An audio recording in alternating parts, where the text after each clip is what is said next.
नमस्कार, Thakur study point में आप सबका स्वागत है। मैं आज आप लोगों के बीच लेकर आ चुकी हूँ कुछ महत्वपूर्ण प्रश्न जो कि अपकमिंग एग्जाम के पॉइंट ऑफ व्यू से काफ़ी महत्वपूर्ण होने वाले हैं।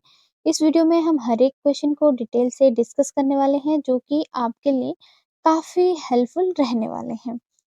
वीडियो को शुरू करने से पहले अगर आप हमारे चैनल पर नए हैं तो चैनल को सब्सक्राइब करें, साथ ही बेल आइकन प्रेस करें और अगर आपको हमारी वीडियो पसंद आए तो वीडियो को लाइक एवं शेयर ज़रूर करें। सबसे पहला प्रश्न है, बाल गंगाधर तिलक ने डैश डैश में स्वराज मेरा जन्मसिद्ध अधिकार है का नारा दिया था।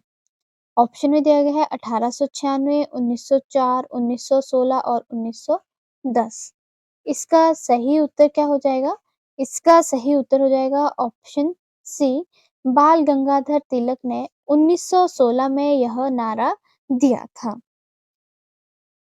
ये वाला जो क्वेश्चन है ये कई बार एग्जाम में पूछा गया है कि बाल गंगाधर तिलक ने स्वराज मेरा जन्मसिद्ध अधिकार है का नारा कब दिया था। इसका सही उत्तर हो जाएगा 1916 में।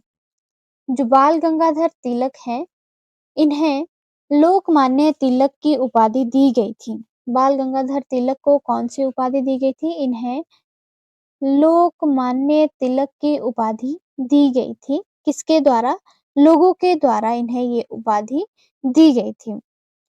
अगर आपसे पूछा जाता है कि बाल गंगाधर तिलक ने कौन-कौन से पत्र शुरू किए थे? जो बाल गंगाधर तिलक है इन्होंने 2 समाचार पत्र शुरू किए थे। सबसे पहला था केसरी समाचार पत्र, किस भाषा में था? ये था मराठी में।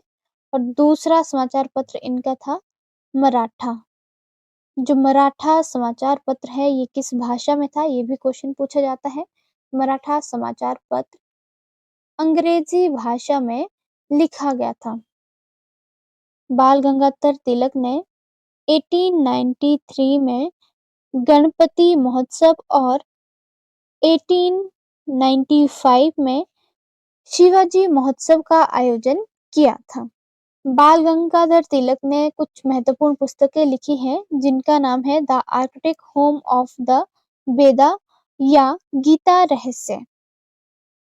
अगर मैं बात करती हूँ बाल गंगाधर तिलक की, जो बाल गंगाधर तिलक है इन्हें 1908 में 6 साल की सजा के लिए बर्मा के मांडले जेल में भेजा गया था। अगर आपसे इस प्रकार प्रश्न पूछा जाता है कि बाल गंगाधर तिलक को मांडले जेल कब भेजा गया था? इन्हें 1908 में मांडले जेल भेजा गया था, जो कि कहाँ पर है? मांडले जेल वर्तमान के म्यांमार में स्थित है।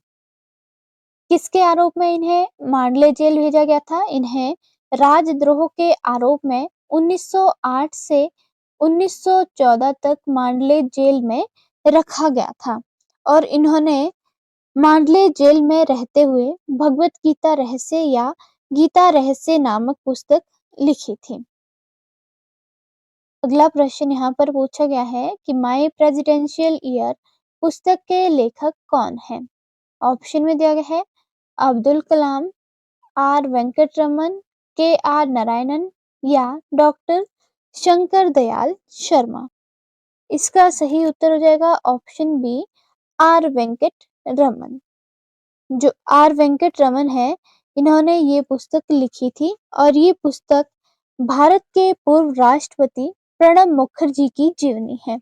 अगर आपसे पूछा जाता है कि माय प्रेसिडेंशियल ईयर किसकी जीवनी है तो ये भारत के पूर्व राष्ट्रपति प्रणब मुखर्जी की जीवनी है।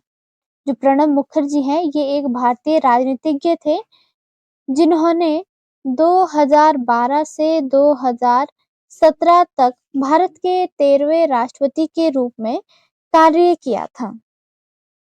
जो प्रणब मुखर्जी है ये 2009 से 12 तक केंद्रीय वित्त मंत्री भी रहे हैं और इन्होंने 2019 में भारत के राष्ट्रपति रामनाथ कोविंद द्वारा भारत के सर्वोच्च नागरिक सम्मान भारत रत्न से भी इन्हें सम्मानित किया गया है। यहाँ पर ऑप्शन में दिया गया है डॉक्टर अब्दुल कलाम। जो डॉक्टर अब्दुल कलाम है इनकी कुछ महत्वपूर्ण पुस्तकें हैं जिनका नाम है number 1 wings of fire. Number 1 में कौन सी है? Wings of fire. Second number में आता है इग्नाइटेड माइंड्स और थर्ड नंबर पे आता है टर्निंग पॉइंट। अगर आपसे पूछा जाता है कि इग्नाइटेड माइंड किसकी पुस्तक है, इग्नाइटेड माइंड किसकी पुस्तक है, ये है डॉक्टर अब्दुल कलाम की। नेक्स्ट यहाँ पर ऑप्शन में दिया गया है के आर नारायणन, इनकी भी कुछ महत्वपूर्ण पुस्तक है जैसे इमेज एंड इनसाइट। एक और महत्वपूर्ण पुस्तक है नेहरू एंड हिज विजन। अगर आपसे पूछा जाता है कि नेहरू एंड हिज विजन किसकी पुस्तक है, इसका सही उत्तर हो जाएगा के आर नारायणन की। लास्ट ऑप्शन में दिया गया था शंकर दयाल शर्मा। जो शंकर दयाल शर्मा है, इनकी पुस्तक है चेतना के स्वरूप, दुश्मनी एंड एमिनेंट इंडियंस।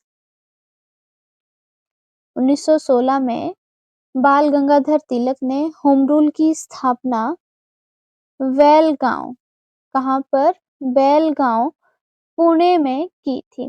जो बाल गंगाधर तिलक है, इन्होंने बॉम्बे को छोड़कर महाराष्ट्र, कर्नाटका, मध्य प्रांत और बेरार में काम करना था। इसके अध्यक्ष कौन थे, जोसेफ और एन.सी. केलकर। एनी बेसेंट ने भी होम रूल लीग की स्थापना की थी। कहाँ पर, इन्होंने होम रूल लीग की स्थापना की थी मुंबई में, और ये अडयार में सुब्रमण्यम अय्यर के साथ शुरुआत की थी और इन्होंने शेष भारत पर काम किया था। एनी बेसेंट के कुछ प्रमुख अखबार थे। एनी बेसेंट के प्रमुख अखबार कौन कौन से थे, सबसे पहला था न्यू इंडिया, न्यू इंडिया, और दूसरा था कॉमनवेल्थ।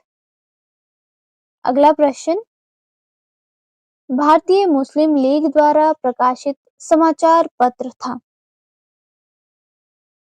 यहाँ पर दिया गया है community, star of India, Islamic news या पाकिस्तान।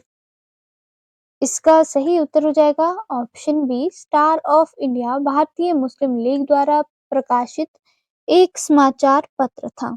अगर आपसे पूछा जाता है कि द कॉमरेड डैश डैश द्वारा स्थापित एक अंग्रेजी भाषा का समाचार पत्र था, तो इसका सही उत्तर आ जाएगा मौलाना मोहम्मद अली के द्वारा कॉमरेड न्यूज़पेपर स्थापित किया गया था। अगर आपसे पूछा जाता है कि मुस्लिम लीग की स्थापना कब की गई थी, मुस्लिम लीग की स्थापना 1906 में की गई थी। मुस्लिम लीग की स्थापना कब की गई थी, इसकी स्थापना 1906 में की गई थी। किसके द्वारा, मोहम्मद अली जिन्ना के द्वारा इसकी स्थापना की गई थी। मुस्लिम लीग से संबंधित प्रमुख समाचार पत्र कौन सा था, मुस्लिम लीग से संबंधित समाचार पत्र था डॉन। और ये कब स्थापित किया गया था, और ये 1941 में मोहम्मद अली जिन्ना ने अखिल भारतीय मुस्लिम लीग का मुख्य पत्र माना था। अगर आपसे पूछा जाता है कि 1906 में अखिल भारतीय मुस्लिम लीग की स्थापना कहाँ पर की गई थी, इसका सही उत्तर हो जाएगा इसकी स्थापना ढाका में की गई थी। नवाब सलीम उल्लाह खां के नियंत्रण में एक सम्मेलन हुआ था। अगर आपसे पूछा जाता है कि मुस्लिम लीग का संगठन 1907 में कहाँ पर हुआ था, मुस्लिम लीग का संगठन 1907 में कराची, पाकिस्तान में हुआ था। और इसका पहला अधिवेशन कब हुआ था, इसका पहला अधिवेशन भी 1907 में हुआ था। जो मुस्लिम लीग है, इसने बंगाल के विभाजन का समर्थन किया और 1905 में बंगाल विभाजन किया गया था। अगर आपसे पूछा जाता है कि बंगाल विभाजन 1905 में किसके द्वारा किया गया था, इसका सही उत्तर हो जाएगा लॉर्ड कर्जन के द्वारा 1905 में बंगाल विभाजन किया गया था। जो बंगाल विभाजन है, ये कब प्रभावी हुआ था, ये अक्टूबर 1905 में प्रभावी हुआ था। अगर आपसे प्रश्न पूछा जाता है कि पूर्वी बंगाल और पश्चिमी बंगाल को कौन सी नदी विभाजित करती है, पूर्वी बंगाल और पश्चिमी बंगाल को भागीरथी नदी अलग करती है। कौन सी नदी, भागीरथी नदी। अगला प्रश्न, 1967 में हिमाचल प्रदेश में कितने जिले थे, यहाँ पर दिया गया है 5, 7, 9 या 10। इसका सही उत्तर हो जाएगा ऑप्शन डी। 1967 में हिमाचल प्रदेश में 10 जिले थे। कितने जिले थे? 10 जिले थे। हिमाचल प्रदेश का गठन कब हुआ था? हिमाचल प्रदेश का गठन 15 अप्रैल 1948 में हुआ था और उस समय हिमाचल प्रदेश में कितने जिले थे? 15 अप्रैल 1948 को हिमाचल प्रदेश में 4 जिले थे। कौन-कौन से 4 जिले थे? चंबा, सिरमौर, महासू और मंडी। अगर आपसे प्रश्न पूछा जाता है कि 1948 में हिमाचल प्रदेश का एरिया कितना था? 1948 में हिमाचल प्रदेश का एरिया था 27,169 वर्ग किलोमीटर। 1948 में हिमाचल प्रदेश चीफ कमिश्नर प्रांत बना और 1951 में ये सी स्टेट बना था। हिमाचल प्रदेश सी स्टेट कब बना? हिमाचल प्रदेश सी स्टेट 1951 में बना, जो कि 1956 तक रहा था। और 1954 में हिमाचल प्रदेश का 5वां जिला बना था, जिसका नाम था बिलासपुर। बिलासपुर जिला कब बना था? बिलासपुर 5वां जिला बना था 1954 में। और बिलासपुर का एरिया कितना था? बिलासपुर का एरिया था 1068 वर्ग किलोमीटर। 1954 में हिमाचल प्रदेश का कुल क्षेत्रफल कितना हो गया था? 1954 में हिमाचल प्रदेश का एरिया हो गया था 28,237 वर्ग किलोमीटर। 1956 में हिमाचल प्रदेश केंद्र शासित बना था और 1971 में हिमाचल प्रदेश को पूर्ण राज्य का दर्जा दिया गया था। अगर आपसे पूछा जाता है कि हिमाचल प्रदेश विशाल हिमाचल कब बना? हिमाचल प्रदेश विशाल हिमाचल 1966 में बना था।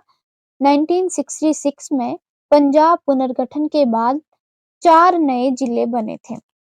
1966 में 4 नए जिले कौन-कौन से बने थे? कुल्लू, लाहौल स्पीति, कांगड़ा और शिमला। और 1966 में हिमाचल प्रदेश में जिलों की संख्या भी 10 हो गई थी और इसका क्षेत्रफल हो गया था 55,673 वर्ग किलोमीटर। और हिमाचल प्रदेश में 1972 में 2 नए जिले बने थे। कौन-कौन से? हमीरपुर और ऊना। अगला प्रश्न, courtyard of my childhood a memoir पुस्तक किसके द्वारा लिखी गई थी? यहाँ पर दिया गया है कमला मार्कंडे, शोभा डे, रमोला चटर्जी या ताविश खेर। इसका सही उत्तर हो जाएगा ऑप्शन सी, रमोला चटर्जी। अगला प्रश्न, इंदिरा गांधी मेडिकल कॉलेज कहाँ पर स्थित है? ऑप्शन में दिया गया है नाहन, शिमला, कल्पा या रामपुर। इसका सही उत्तर हो जाएगा option B, Indira Gandhi medical college Shimla में स्थित है। जो इंदिरा गांधी मेडिकल कॉलेज है यानी आईजीएमसी है, इसकी स्थापना कब की गई थी? इसकी स्थापना 1966 में की गई थी। और इसका पुराना नाम क्या था? इसका पुराना नाम था हिमाचल प्रदेश मेडिकल कॉलेज या इसे स्लोडन के नाम से भी जाना जाता था। आईजीएमसी का पुराना नाम क्या था? स्लोडन था। और इसका नाम आईजीएमसी कब रखा गया था? इसका नाम आईजीएमसी 1985 में रखा गया था। आज के लिए इतना ही, धन्यवाद।